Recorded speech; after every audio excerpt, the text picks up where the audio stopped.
ایھا الذین آمنوا صلو علیہ وسلموا تسلیما اللہم صلی علیہ۔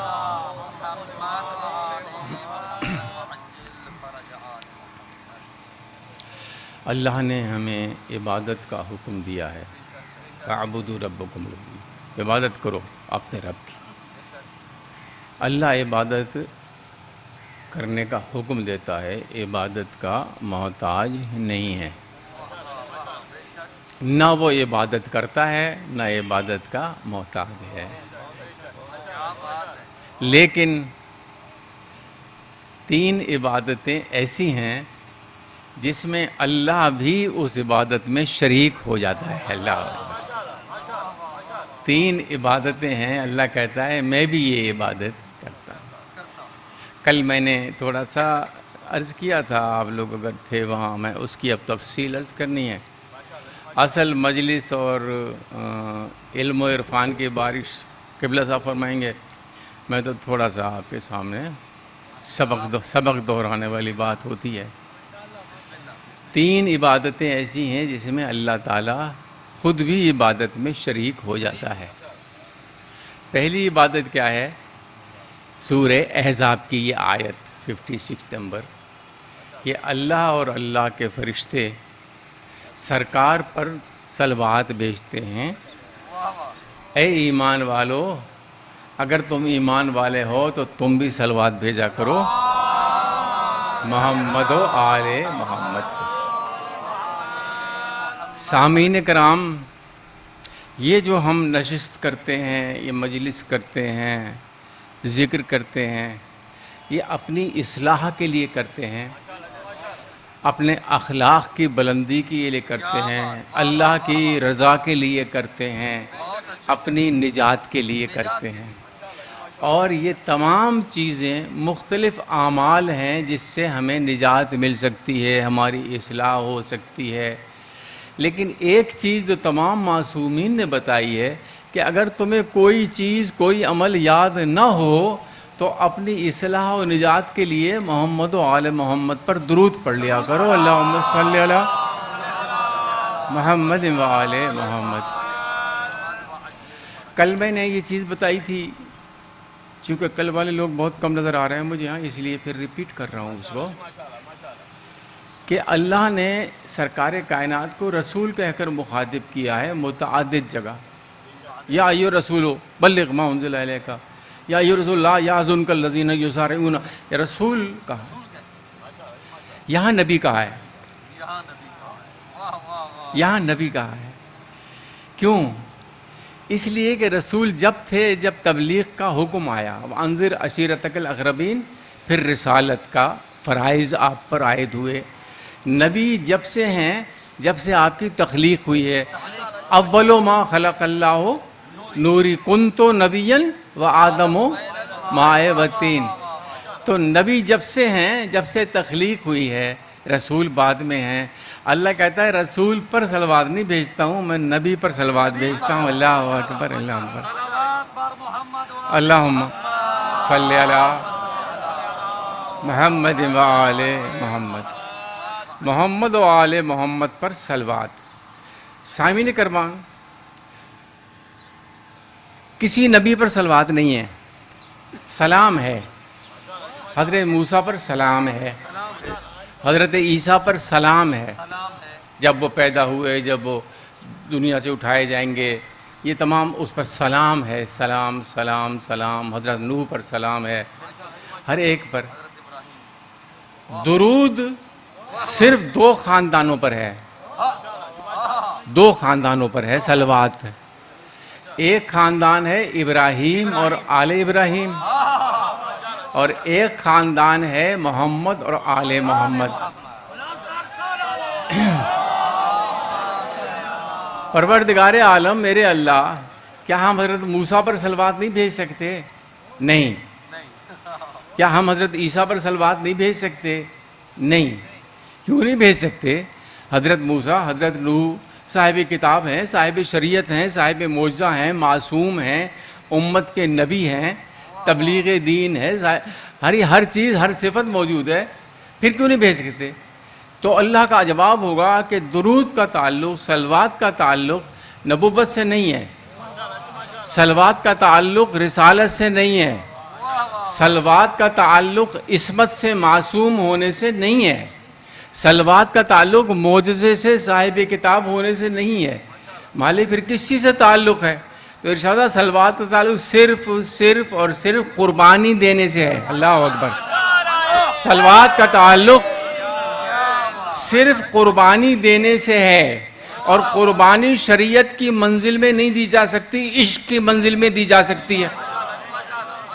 ہر نبی شریعت بتانے آیا ہے، شریعت بچانے آیا ہے۔ دو خاندان ہیں جو عشق کی منزل میں ہیں، ایک کو ابتدائی عشق کہتے ہیں، ایک کو انتہائی عشق کہتے ہیں۔ اللہ اکبر۔ صلوات ان پر ہے اور کسی پر ہے ہی نہیں۔ اب یہ کوئی ٹانٹنگ نہیں ہے، کوئی سیٹائر مزاح نہیں ہے، کوئی کسی پر الزام نہیں ہے۔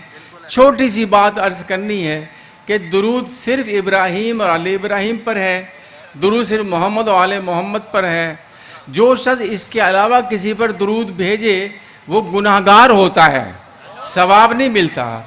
تو خدا کے واسطے غور تو کرو، جب درود بھیجو محمد و آل محمد پہ بھیجو، یہ دوسرا اصحابہ و ازواجہ کہاں سے آ گیا؟ تم نے کس جگہ سے لے لیا؟ اللہ اکبر۔ درود صرف محمد و آل محمد پر ہے اور کسی پر نہیں ہے۔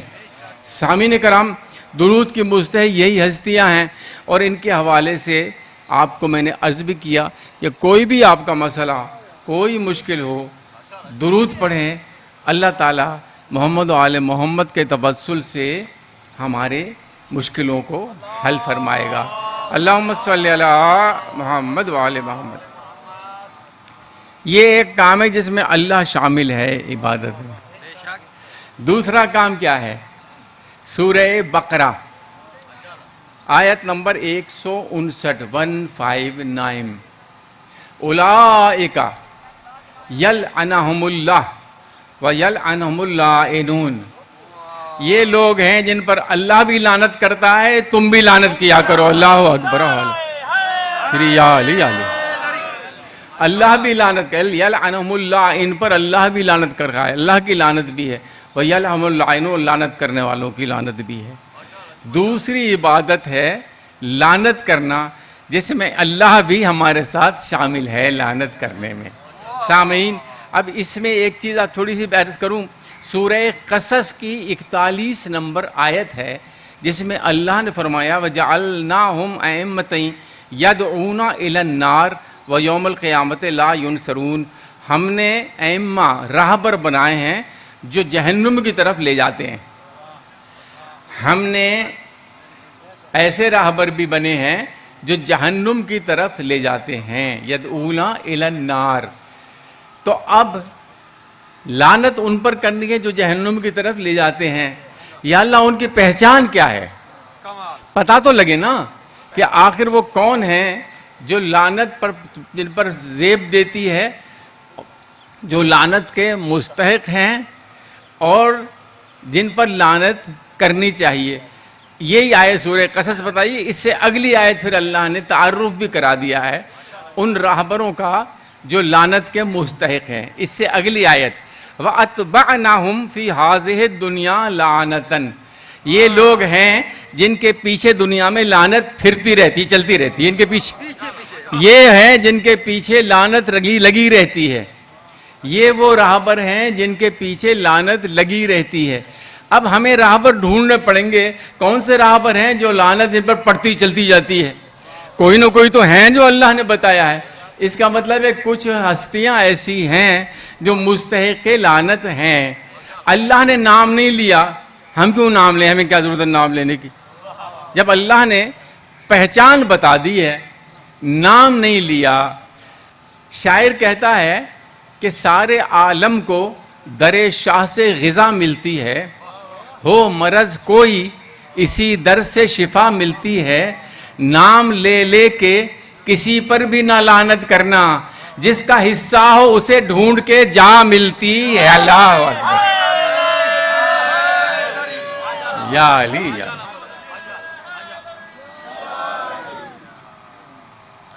اللہ اکبر. کتنے خوش قسمت ہیں ہم اور آپ, ہمیں علی جیسی عظمت عظیم ہستی ملی. علی کا نام ضمانت ہے کامیابی کی. علی کے ذکر سے جنت ضرور ملتی ہے. علی کے بغض سے, دشمنی سے, علی کے بغض سے کچھ اور بھی ملے نہ ملے, مگر یہ طے ہے کہ لعنت ضرور ملتی. اللہ اکبر. اللہ اس عبادت میں بھی شریک ہوتا ہے. آپ لوگوں کو دھوپ لگ رہی ہوگی, اس لیے میں جلدی ختم کرتا ہوں, مجھے پتہ ہے میں تو سائے میں بیٹھا ہوں.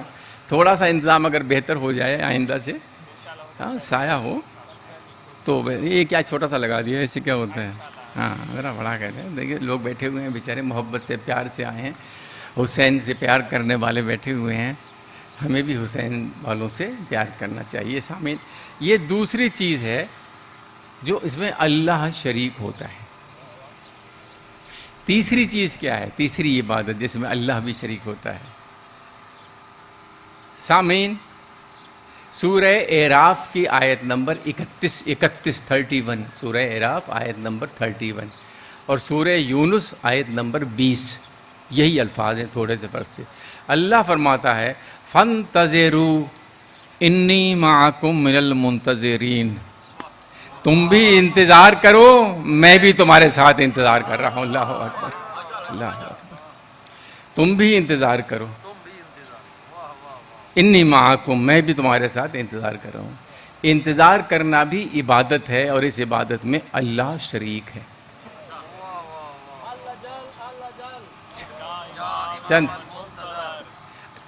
چند منٹ. امام کے انتظار کا طریقہ کیا ہے؟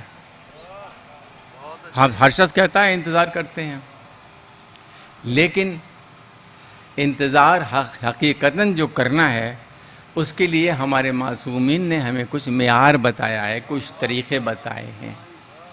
پہلی چیز انتظار کے حوالے سے یہ ہے کہ ہمیں انتظار جس کا ہوتا ہے اس سے ہم کسی بیٹرمنٹ, بہتری کی توقع رکھتے ہیں. اس کا مطلب ہے موجودہ حالات سے ہم مطمئن نہیں جب ہی انتظار کر رہے ہیں. موجودہ حالات سے ہم مطمئن نہیں جب ہی انتظار کر رہے ہیں. لہٰذا پہلی چیز یہ ہے کہ جو حالات حاضرہ ہیں ان سے ہمیں مطمئن نہیں رہنا چاہیے. امام کا انتظار کریں, دعا مانگیں تاکہ حالات بہتر ہوں. یہ حالات بہتر نہیں ہیں, اللہ کی مرضی کے مطابق نہیں ہیں, یہ شیطان کی مرضی کے مطابق حالات چل رہے ہیں. کوئی تک بنتی ہے, کل میں نے دیکھا اس میں موبائل میں, پتہ نہیں کسی نے بچے نے دکھایا تھا انہوں نے, کہ وہ کھڑا ہوا مولوی کہہ رہا ہے ہم مشی نہیں ہونے دیں گے, ہم مشی نہیں ہونے دیں گے, ہم پاکستان کی حفاظت کریں گے. ہم مشی, بھائی مشی سے کون سی تیری پاکستان پہ, پاکستان بنایا کس نے ہے دیکھو تو صحیح. بنانے والے کون ہیں؟ دماغ کس کا لگا ہے؟ قائد اعظم کا. پیسہ کس کا لگا ہے؟ راجہ صاحب محمود آباد کا. آنکھیں نہیں بند کرو, ایم اصفہانی کا پیسہ لگا ہے, محمد علی جوہر کا پیسہ لگا ہے, علی برادران کا پیسہ لگا ہے, حبیب سیٹھ کا پیسہ لگا ہے, سب کے سب ہمارے تھے. تم نے کیا کیا ہے؟ پاکستان کا قائد اعظم کون تھے؟ اسلام, مسلمان. اسلام نہ بڑھتا اگر خدیجہ کی دولت نہ ہوتی, اسلام آگے نہ بڑھتا اگر خدیجہ کی دولت نہ ہوتی, اسلام آگے نہ بڑھتا اگر ابو طالب کا دماغ نہ ہوتا. ابو طالب کی قوت, خدیجہ کی دولت اسلام کے بڑھانے میں آئیں. قائد اعظم کا دماغ, راجہ صاحب محمود آباد کا دولت پاکستان بنانے میں کام آئی. وہ دونوں بھی ہمارے تھے, یہ دونوں بھی ہمارے تھے. تمہارا کیا دخل ہے کس چیز میں؟ اللہ اکبر. صلوات پڑھو محمد و آل محمد پہ. اللہم صلی علی محمد و آل محمد. فانتظروا انی معکم من المنتظرین. سامعین کرام, پہلی چیز یہ ہے ہمیں حالات حاضرہ سے مطمئن نہیں ہونا چاہیے. دوسری چیز انتظار کے لیے دعا مانگنی چاہیے. اللہم کن لولیک الحجۃ. اس میں دعا مانگا کریں, اگر کہیں یاد نہیں یاد کر لیں, یہ ثواب ہے. اور میں بتاؤں امام کا قول ہے جو شخص 10 دن انتظار نہ کرے, 10 دن, یہ انتظار ہی ہے دعا مانگنا, جو شخص 10 دن انتظار نہ کرے وہ دائرہ اسلام سے خارج ہو جاتا ہے.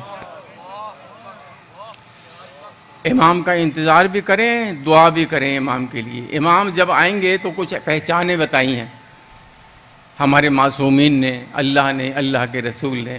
چاند اور سورج گرہن رمضان شریف میں ہوگا, ایک یہ اس کی پہچان ہے. آسمان سے ندائے آسمانی آئے گی, یہ بھی پہچان ہے. انبیاء آئیں گے, 2 آسمان سے آئیں گے, 2 زمین سے آئیں گے.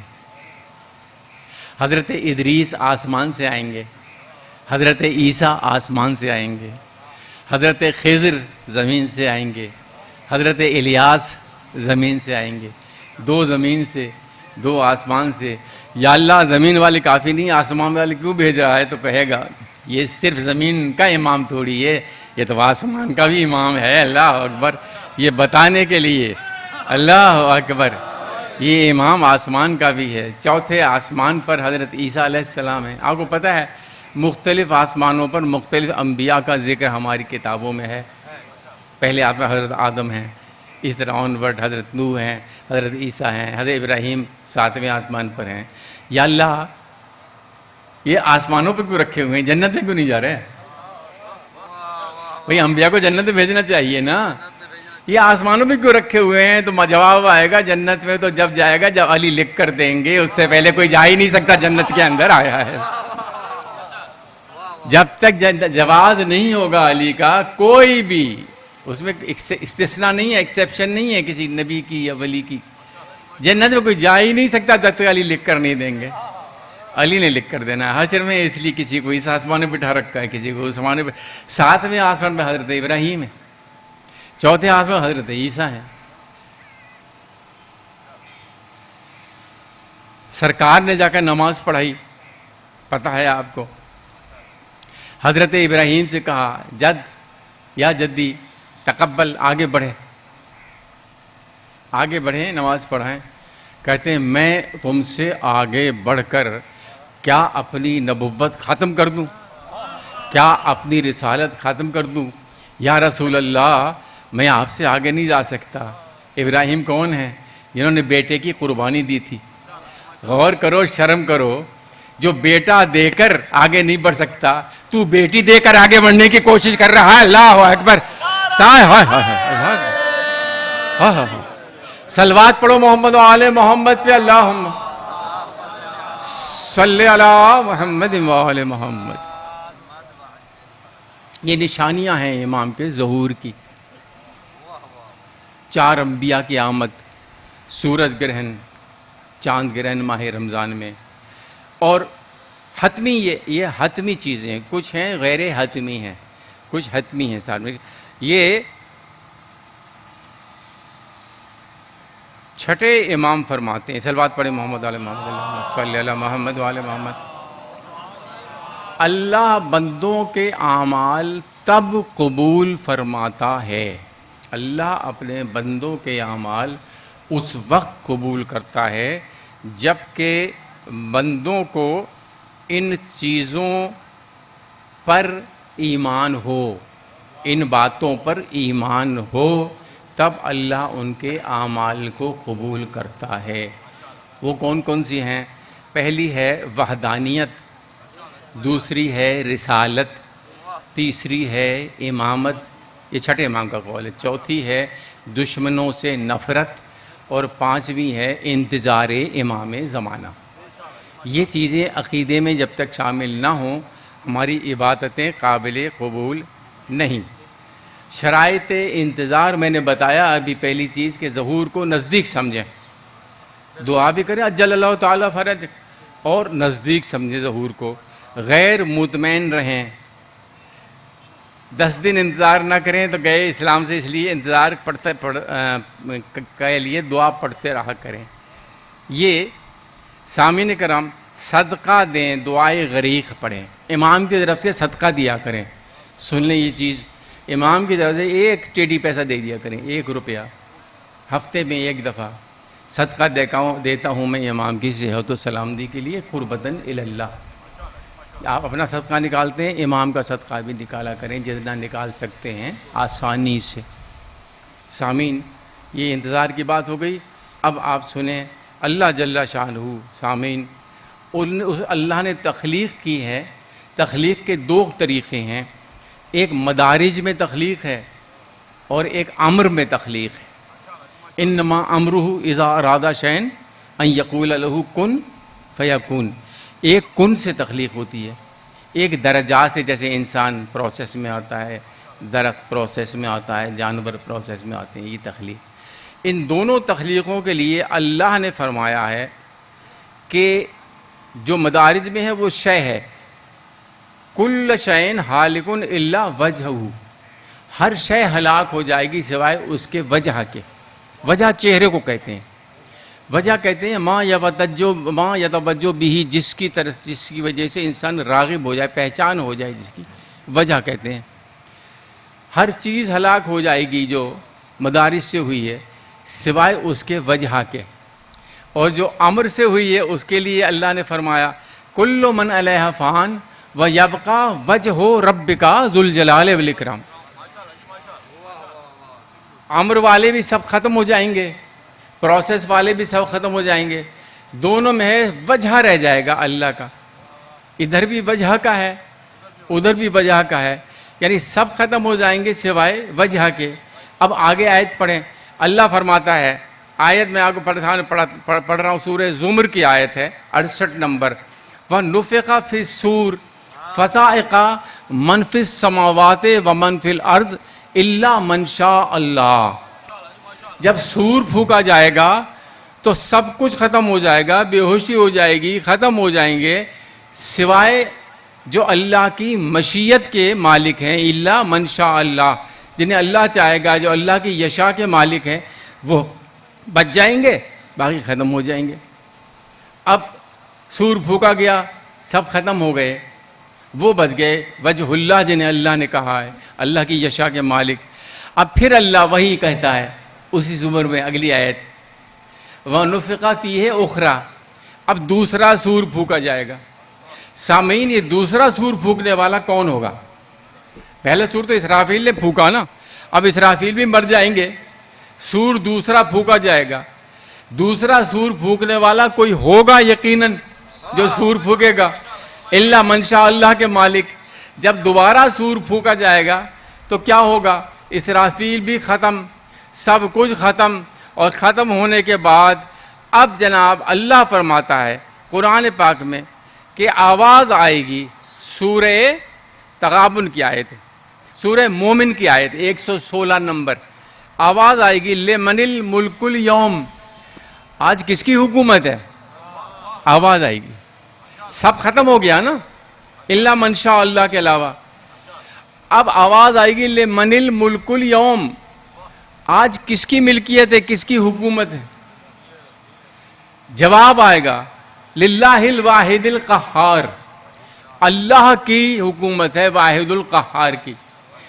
یہ اللہ نہیں کہہ سکتا، اس لیے کہ اللہ سے نہ کوئی چیز داخل ہوتی ہے نہ خارج ہوتی ہے. پیدا کر سکتا ہے لیکن وہ اس نے کہا سب کچھ ختم ہو جائے گا، پیدائش کا سوال ہی پیدا نہیں ہوتا. سامعین، اس کا مطلب ہے دو ماننے پڑیں گے، ایک پوچھنے والا اور ایک جواب دینے والا. اللہ اکبر. ایک ہے لمن الملک اليوم، کس کی حکومت ہے؟ جواب للہ الواحد القہار. اللہ نہیں کہہ سکتا. اللہ کہتا میری حکومت ہے، اللہ کی حکومت ہے، یعنی کوئی اور اللہ ہے. اس کا مطلب یہ ہے کہ یہ جو بتا رہا ہے یہ اللہ نہیں ہے، یہ منشا اللہ ہے، اللہ کی مشیت کے مالک. یہ دو افراد ہیں، ایک سوال کرنے والا، ایک جواب دینے والا. اب جب جواب و سوال ہو جائیں گے اب اللہ کہتا ہے. سامعین کرام، سورہ قاف آیت نمبر 24. اب ان دو کو کہتا ہے القیا فی جہنم کل کفار عنید. اللہ اکبر. القیا تثنیہ کا صیغہ ہے دو کا عربی میں. القے واحد، القیا دو، القو جمع. یہاں دو کا صیغہ ہے. القیا فی جہنم، تم دونوں ڈال دو جہنم میں. تم دونوں ڈال دو جہنم میں کل کفارن عنید. کفار کہتے ہیں ناشکرے کو, کفار کہتے ہیں جو اللہ کا منکر ہو. کفار ہوتا ہے تو ناشکرہ ہو, یہاں کفار ہے.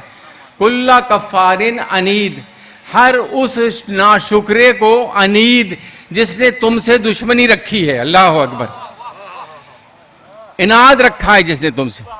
القیا فی جہنم کل کفارن عنید, ہر عناد رکھنے والے کو تم جہنم میں ڈال دو, پھینک دو. فالقیاہ فی عذاب شدید, تم دونوں عذاب شدید میں ڈال دو. سامعین, یہ عذاب شدید میں ڈالنے والے بھی یہی دو ہیں اور عذاب سے نکالنے والے بھی یہی دو ہیں. اللہ اکبر, جن کو ہم نے پکڑا ہوا ہے. بس میرا بیان ختم ہو گیا. یہاں موقع اس قسم کی تفاصیل کا اور اس قسم کے خطبات کا, تقاریر کا نہیں ہوتا. چہلم کا جلوس برآمد ہونا ہے. بس میں تھوڑے سے مصائب چند منٹ کے عرض کر کے اور انشاءاللہ پھر مولانا نہیں پڑھ, آپ نے بھی تو پڑھنا ہے. اچھا, سامعین کرام,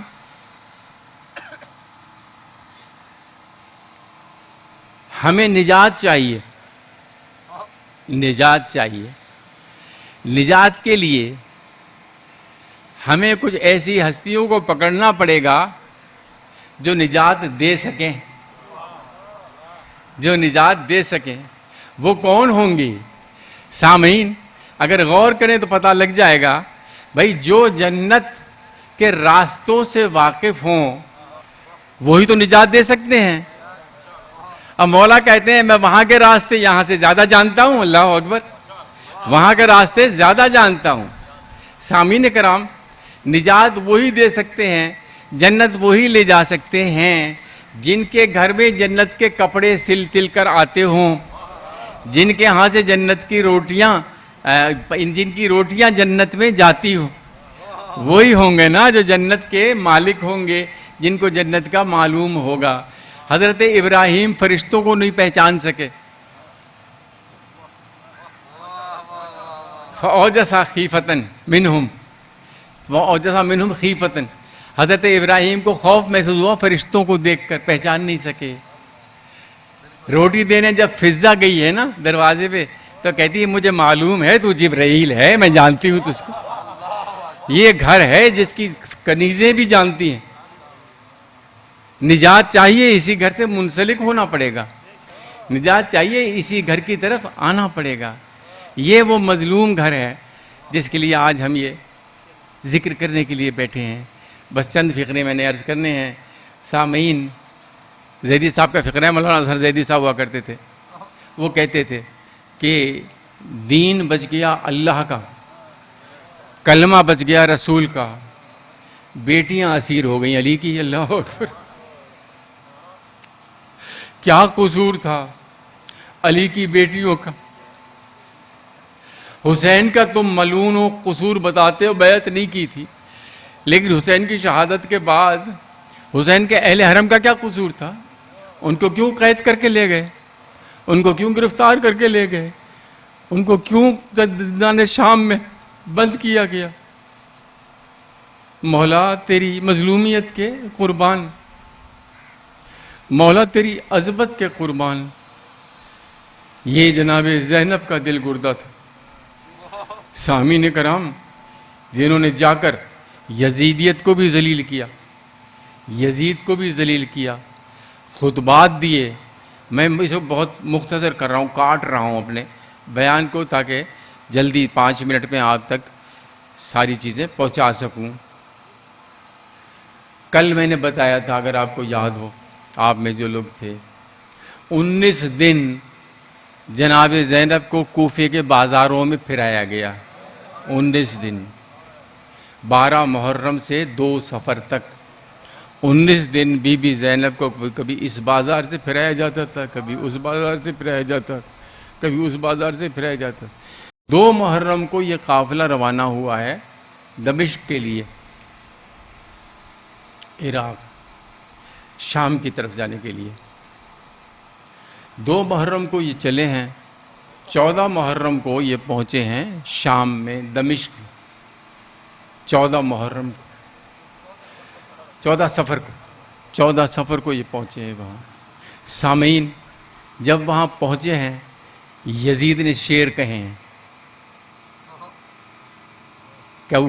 کوے کو مخاطب کیا کہ تو کائیں کائیں نہ کر، میں نے تو بدلے لے لیے ہیں اپنے. یہ پورے اس کے اشعار ہیں.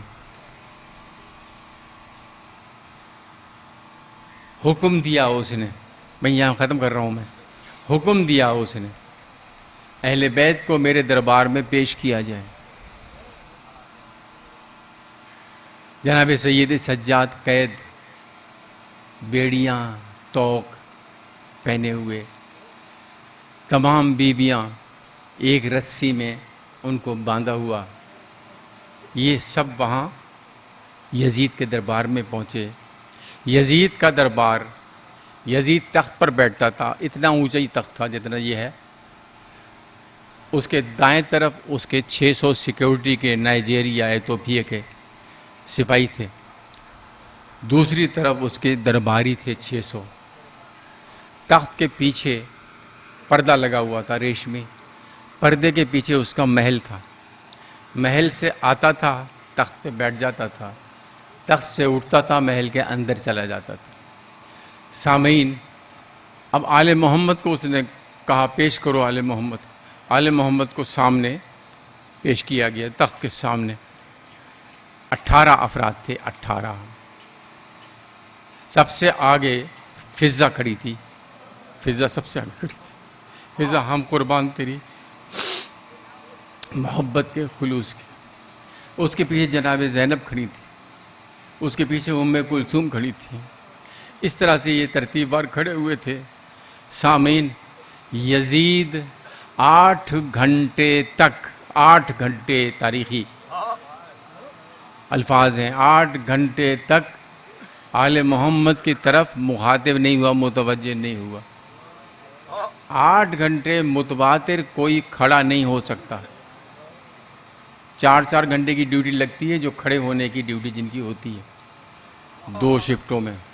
8 گھنٹے متواتر کوئی کھڑا نہیں ہو سکتا. اسی لیے آل محمد تھک جاتے تھے تو اپنا دایاں پاؤں اٹھا لیتے تھے تھوڑی دیر کے لیے، پھر دایاں پاؤں رکھ کر بایاں پاؤں اٹھا لیتے تھے. جناب زینب کبھی دایاں پاؤں اٹھاتی نہیں، کبھی بایاں پاؤں اٹھاتی تھی. ام کلثوم، رقیہ، رباب، یہ سب. آگے آگے فضہ کھڑی تھی. فضہ نے 8 گھنٹے میں نہ دایاں پاؤں اٹھایا نہ بایاں پاؤں اٹھایا. فضہ تو تھکی نہیں تھی، کہ تھک تو میں بھی گئی تھی، لیکن میں سوچتی تھی اگر میں نے دایاں پاؤں اٹھایا تو کہیں زینب کا دایاں پاؤں یزید کو نظر نہ آ جائے. لوگ بایاں پاؤں اٹھایا تو کہیں یزید کو بایاں پاؤں نظر نہ آ جائے. 8 گھنٹے کے بعد متوجہ ہوا یزید. شمر، میں علی کی بیٹی سے بات کرنا چاہتا ہوں. کہاں علی کی بیٹی؟ لوگ جناب زینب نے مدینے جا کر نانا کے روضے پر جو پہلی فریاد کی ہے وہ یہی کی ہے، نانا مجھے یزید سے بات کرنی پڑ گئی. لوگ میں یزید کہتا ہے میں زینب سے بات، علی کی بیٹی سے بات کر رہا تھا. شبر کہتا ہے فضہ سامنے سے ہٹ جا، حاکم زینب سے بات کرے گا. فضہ نہیں ہٹی. دوبارہ کہا فضہ حاکم بات کرے گا. فضہ کہتی ہے میں اس کو حاکم مانتی نہیں، میرا حاکم تو وہ پیچھے ہے، جو توق میں نے کھڑا ہے وہ میرا حاکم ہے. یزید نے حکم دیا ایک نائجیرین سپاہی کو، فضہ کو مار کے ہٹاؤ سامنے سے. وہ آیا، فضہ کے ہاتھ آگے بندھے ہوئے تھے، اس نے ہاتھوں پر مارنا شروع کیا تازیانہ. فضہ کے تازیانے لگنے شروع ہوئے نا، تو فضہ نے آسمان کی طرف منہ کیا، منہ کر کے پروردگارا یہ وہی ہاتھ ہیں جس سے میں حسین کو جھولا جھلایا کرتی تھی. لوگ جس سے میں حسین کو جھولا جھلایا کرتی تھی.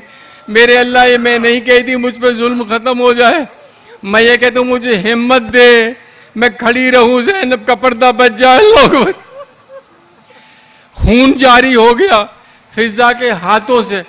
زینب نے کہا فضہ تو مر جائے گی، ہٹ جائے ایک طرف. فضہ کہتی بی بی آج کے لیے تو میں نے رسول سے زندگی مانگی تھی. اللہ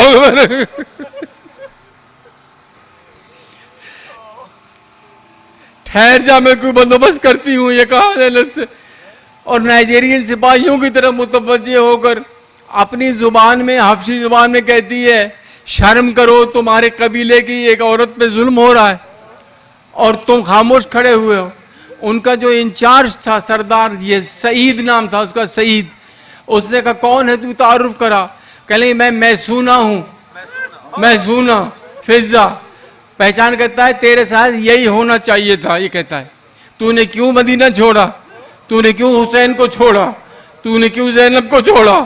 رو کر کہتی ہے بتانا نہیں چاہتی تھی، میرے پیچھے زینب بھی کھڑی ہے، میرے پیچھے. سعید نے تلوار نکالی، 600 ایتھوپین نے تلوار نکالی اور کہا یزید یہ بے وارث نہیں ہے، لوگ ہم اس کے وارث ہیں، اب اگر اس پر ظلم ہوا یہ تلواریں تیرے خلاف اٹھیں گی. یزید نے روک دیا، فضہ پر ظلم ختم ہوا. لیکن زینب نے کیا کیا، زینب نے مدینے کی طرف رخ کیا، کہا نانا فضہ کے وارث آ گئے لوگ. اس کے بعد آخری 2 فقرے سنو، ختم کرتا ہوں. اس کے بعد جناب زینب نے فضہ کو کہا فضہ ایک طرف ہٹ جا، میں یزید کو ذلیل کرنا چاہتی ہوں. ہٹ جا. فضہ کو ہٹایا. ہٹانے کے بعد اب مخاطب ہوتی ہیں جناب زینب، یبنت طلقہ، اے ہمارے آزاد کردہ غلام کے بیٹے، کیا تو سمجھ رہا ہے کہ تو نے یہ ظاہری فتح سے ہمارے اوپر فوقیت حاصل کر لی؟ جس وقت ہمارا نانا قیامت کے دن مدعی ہی بن کر خون حسین کا مطالبہ کرے گا تو کیا جواب دے گا؟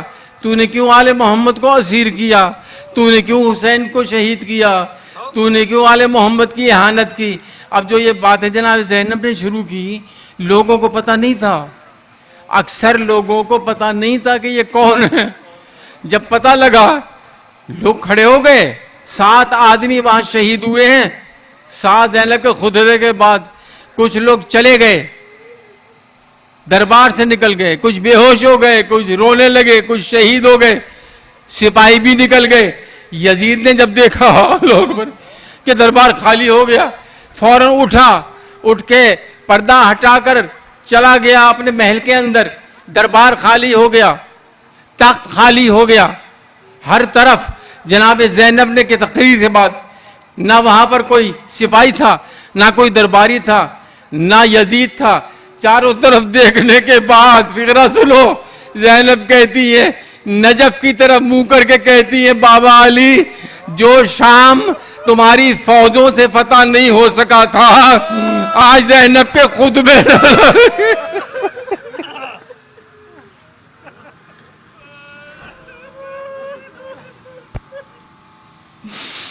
زینب کے خطبے نے فتح کر لیا.